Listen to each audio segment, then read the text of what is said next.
लेकिन सभापति महोदय, मैं जानना चाहूंगा कि बाबर को लाया कौन? बाबर को इब्राहिम लोधी को हराने के लिए राणा सांगा लाया था।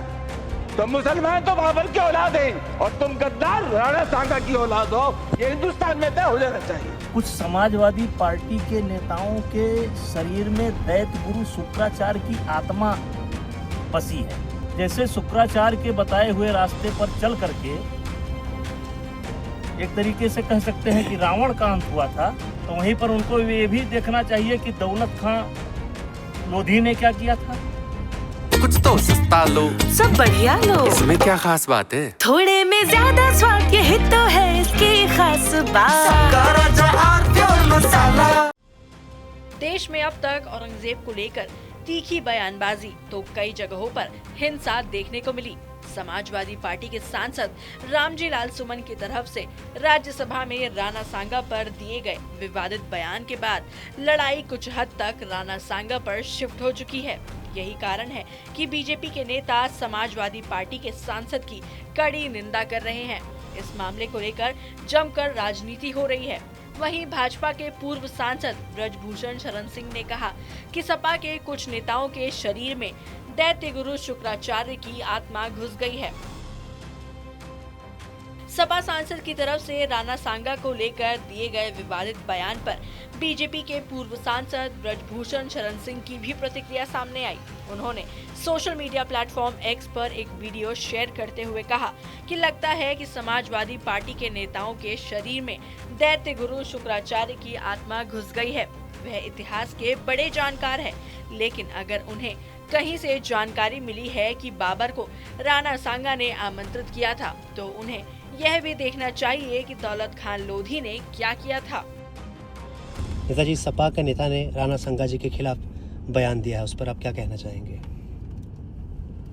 देखिए, लगता है कि कुछ समाजवादी पार्टी के नेताओं के शरीर में दैत्य गुरु शुक्राचार्य की आत्मा बसी है और इस बयान का क्या परिणाम होगा, इसकी चिंता सांगा के परिवार को या राजपूत समाज को करने की जरूरत नहीं है। जैसे शुक्राचार्य के बताए हुए रास्ते पर चल करके एक तरीके से कह सकते हैं कि रावण का अंत हुआ था, तो ये जो शुक्राचार्य की आत्मा घुसी है, कभी बॉम्बे में घुस जाती है। अब देखिए, अच्छा भला चल रहा था, अब सुमन साहब कई बार के सांसद हैं, उनमें घुस गई और वो बड़े इतिहास के जानकार हैं।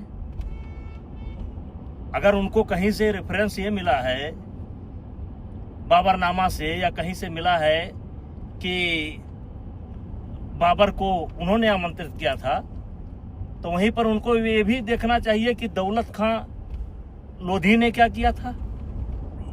और दौलत खां लोधी ने इब्राहिम लोधी के विरोध में किया था, वो पंजाब का गवर्नर था। ब्रजभूषण शरण सिंह की तरफ से जारी किए गए वीडियो में आगे कहा गया कि इतिहास में बहुत कुछ देखने को मिलता है, लेकिन जिस बयान से किसी जाति या समाज को तकलीफ पहुंचे, ऐसे बयान कभी नहीं देने चाहिए। राणा सांगा देशभक्त थे, शिवाजी देशभक्त थे या नहीं, संभाजी महाराज देशभक्त थे या नहीं, झांसी की रानी देशभक्त थी या नहीं, इसके लिए किसी से प्रमाण पत्र लेने की जरूरत नहीं है। सुमन जी को अपना बयान वापस लेना चाहिए, वरना इसका खामियाजा समाजवादी पार्टी को भुगतना पड़ेगा। तो इतिहास एक चीज पर कई चीजें इतिहास में देखने को मिलती हैं, और लेकिन जिस वक्तव्य से किसी भी समाज को, किसी भी जाति को तकलीफ पहुंचती हो, बयान नहीं देना चाहिए। और राणा सांगा देशभक्त थे, छत्रपति शिवाजी महाराज देशभक्त थे कि नहीं थे, संभाजी देशभक्त थे कि नहीं थे, झांसी की रानी थी कि नहीं थी,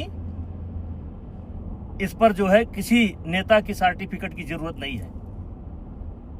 और ये बयान उनको वापस लेना चाहिए, और नहीं इसका परिणाम समाजवादी पार्टी भोगेगी।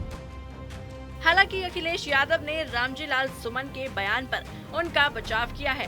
अखिलेश यादव ने कहा कि भाजपा नेता औरंगजेब पर चर्चा करने के लिए इतिहास को पलट सकते हैं, तो रामजी लाल ने भी इतिहास के एक पन्ने का जिक्र किया है।